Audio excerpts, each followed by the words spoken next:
Welcome back to another video. You know me, I am Sir Plaster Uzumaki, the God of Carnage, whichever you want to prefer me. You could even refer to me as Bub. Why? Because I just like that. Anyways, so, if you guys have been keeping track of my videos recently, I've made two somewhat history lessons of some of the Five Nights at Freddy's games.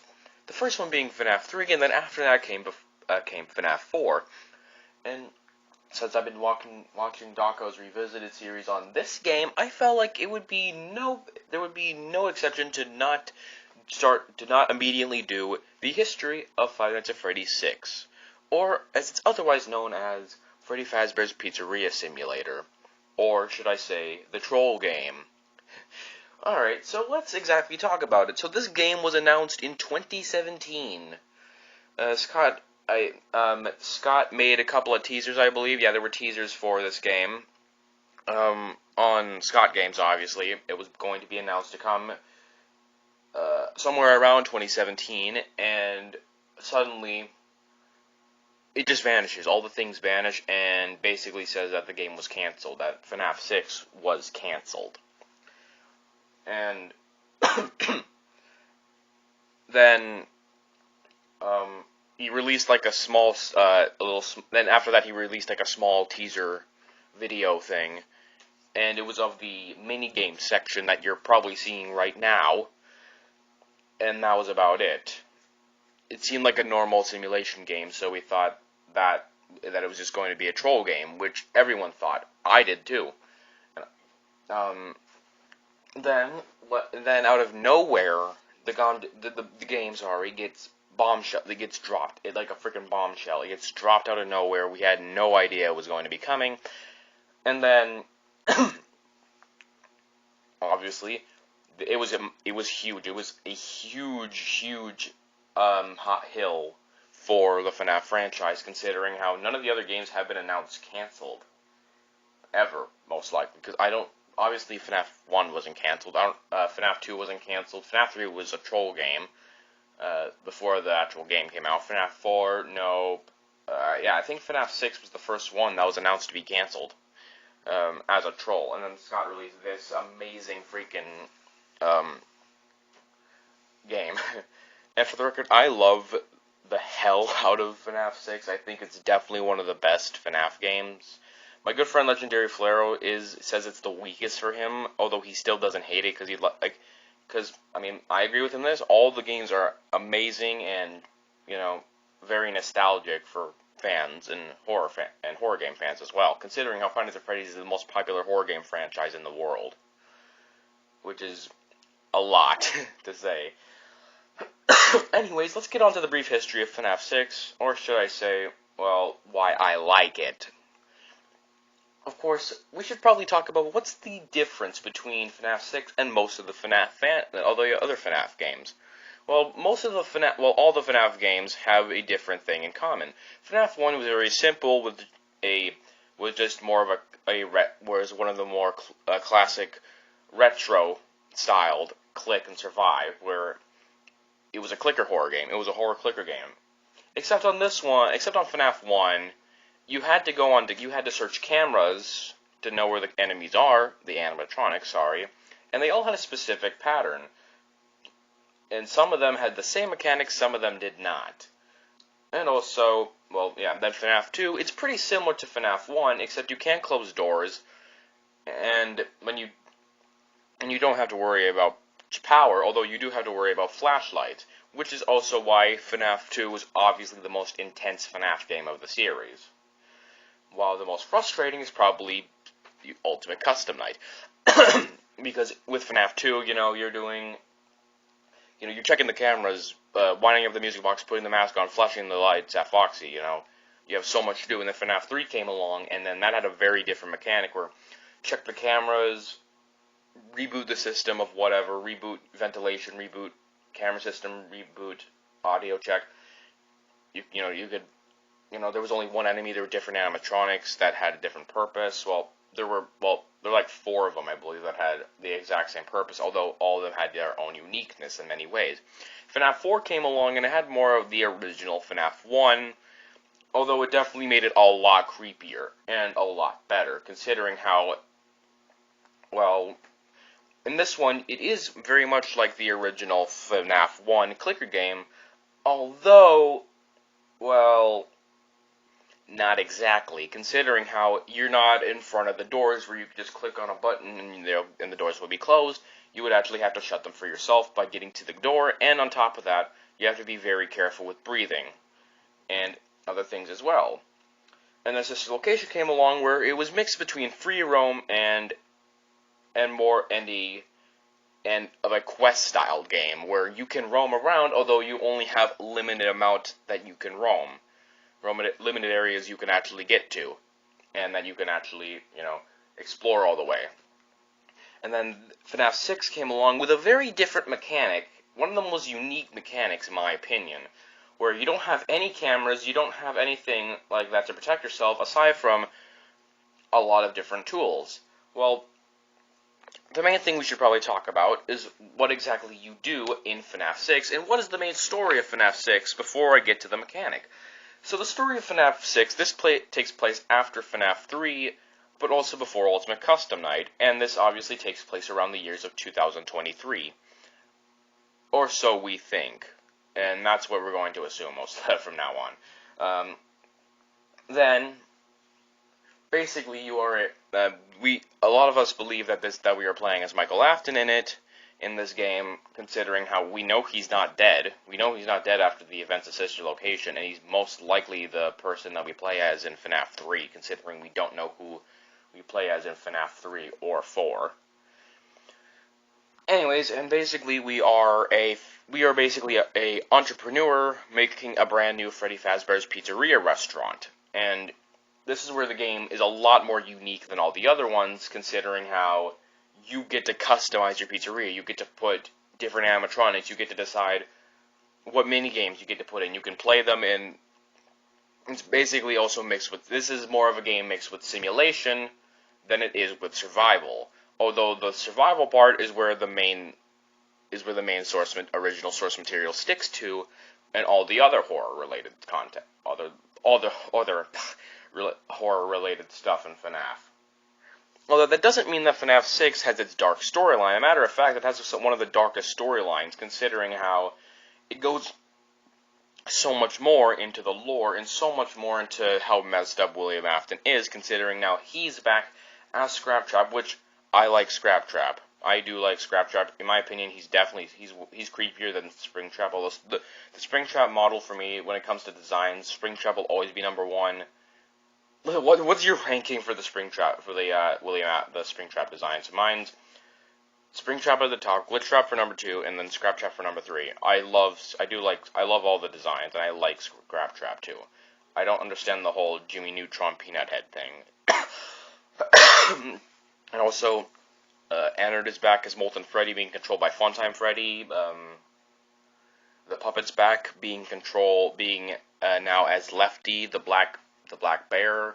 And then finally, Scrap Baby is back, aka Elizabeth Afton, no longer part of Annard and now inside of a different suit.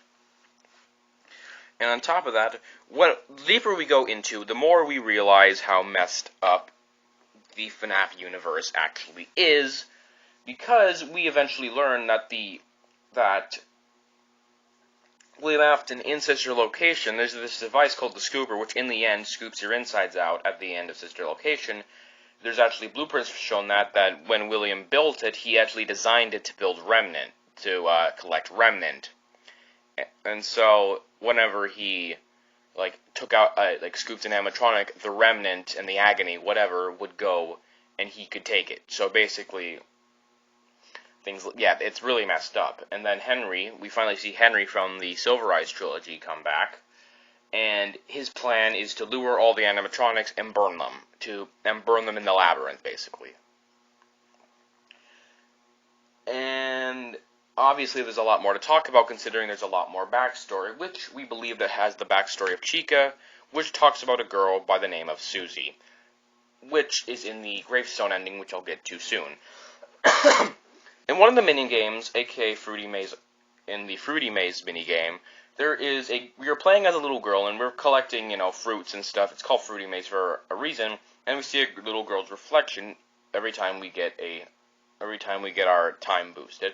Although the more we play down, the more and more twisted and demented it gets, where we start seeing things like rabbits, which are a good representation of the Spring Bonnie suit, or should we say William Afton inside the Spring Bonnie suit. And eventually we start seeing things like a dead dog, and what seems to be like a white pill. The way I think it's a white pill. I think it might be like pills that are like meant to do with like traumatization or something. I want to know what the white thing is. It's like a box or a pill in my opinion. And there's flowers, a dead dog, and the more and more we play, Susie, the girl in the reflection, is looking way and more freaked out, like way more terrified, like not like how a security guard would be if they were being confronted by animatronics and they just saw him outside the doorway. They would still be terrified. This is more of like a, oh my god, I am going to die kind of terrified. Like she knows she is screwed. Like the way how William torments his victims and the way how he does it especially is just probably the most horrifying way that I've seen a horror character scare them, considering how he's like Michael Myers, Jeff the Killer, Freddy Krueger, and Jason Voorhees. Jeff the Killer because, well, they're both serial killers and they're very, very sadistic in so many ways.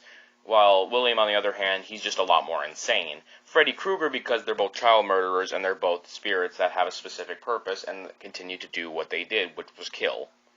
Jason Voorhees, considering how they're both zombies. And obviously very brutal. And it also makes it pretty creepy because the voice actor of Scrap Trap, P.J. Haywood, well, not only Scrap Trap, but also Michael Afton, Sister Location, P.J. Haywood, says that when he was making William Afton's voice for Sister Location in the opening scene for Sister Location, he says that he was thinking of Hannibal Lecter, a calm sociopath, which is another way of showing how terrifying of a person William is and how manipulative he is, considering how he's influenced so many people to do all the messed up things that he's done. I mean, Vanessa was under his influence. Jeremy could have been under his influence too, which is very messed up. If anything, I wouldn't be surprised if his own son, Michael Afton, was influenced. I wouldn't be surprised if he's influenced hundreds of people, honestly. Which is very messed up, because I can understand, a cult worshipping him and things like that, because obviously there's people that do that. But when it comes to him actually influencing them to be from a normal person that just had a normal life to them slowly breaching off into who he is, which, by the way, when they describe him, he's described as the textbook definition of evil, which I'm pretty sure is another way of saying he's purely evil, like, no good inside. There's no good, there's no silver lining in him, there's nothing. He's just he's a monster, basically. He's kind of like the devil, basically, except I'd rather hang out with him than the devil. And I'm not going to get religion into this. Anyways, so, yeah, like, that's just a good way to show how terrifying William Afton is as a killer. And on top of that, I do think that he ran over Susie's dog. I do think he did that. I mean, at the end of the third round, when we start running out of time, we do hear cars honking. So I do think William probably saw the dog and purposely ran it over. Which, damn, that's something that I would expect from Cletus Cassidy. Because, in case you don't know, Cletus Cassidy drilled his dog and killed his dog, whatever. Anyways, and obviously, this also goes into the origins of the puppet, considering how it goes all the way back from a death minigame in FNAF 2, where we see the purple guy, William Afton, whatever, for the first time in sprite form, in minigame sprite form, killing his first ever victim, the puppet, Charlie Emily, Henry's daughter, the first ever victim. Wasn't Golden Freddy, not Cassidy. Cassidy's Golden Freddy, whatever. It was Charlie, and that caused Henry to basically want to kill himself, and he almost succeeded in doing that, which is very messed up considering how Henry and William were very good friends, and William was just tempted to throw all of that away for immortality. That's terrifying, and that's way more than sociopath. He's definitely a psychopath. I'd say even more insane than the Joker, honestly. Like, he may not show it, but he's done, like, I'd say even more messed up things when it comes to shoving kids into spring-lock suits and just taunting them while they slowly die. While the Joker, on the other hand, he has somewhat ways of getting sanity back, while William, he just doesn't care. He's heartless. But, anyways, and Henry obviously knows what William's done. He's seen William's creations with the Nightmare animatronics. He's seen what William's been doing, and obviously knows that there's something messed up about him, which doesn't really say a whole lot, considering we know so much messed up things about William Afton, especially considering how he made it like Charlie never died, and literally made a super realistic, basically a Terminator, like an animatronic, a robot that looked like a Terminator as a human. That looked like a Terminator as a human. That's how advanced he is, and how psychotic he is, and how insane he is to do that, to kill someone and make it look like he did nothing. He did nothing. And then make it look like, nothing's wrong. Although that's in the Silver Eyes trilogy. Different universe, but still connected. Anyways, and then finally, what happens at the end when we finish salvaging all the animatronics? Well, we get the amazing speech at the end, with Henry talking about all the souls and such, and then eventually says to William, "The darkest pit of hell has come open to swallow you whole, so don't leave the devil waiting, old friend," and it basically just ends there. And then at the end, we see the tombstone, we see gravestones, which we believe, as the fans, a huge majority, believe that they are the FNAF 1 animatronics. Gabriel, Fritz, Jeremy, and Susie. Which makes a lot of sense, because there's Freddy, Bonnie, Foxy, and Chica. 4. And then there's 2 other ones, which we obviously know. One of them is Cassidy, one of them is Charlie. Yeah, it's really weird to think about that, too. Yeah.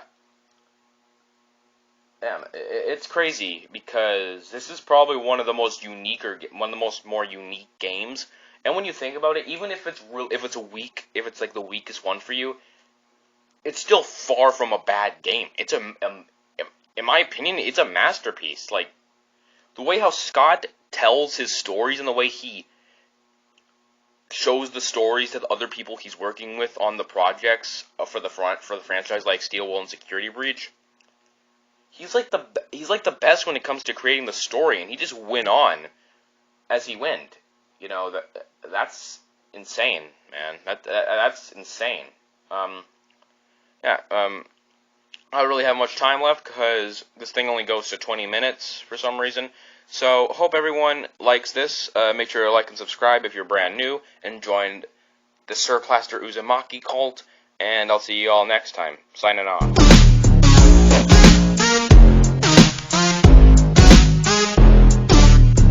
Hey now everyone, we have a new guest. There goes another one that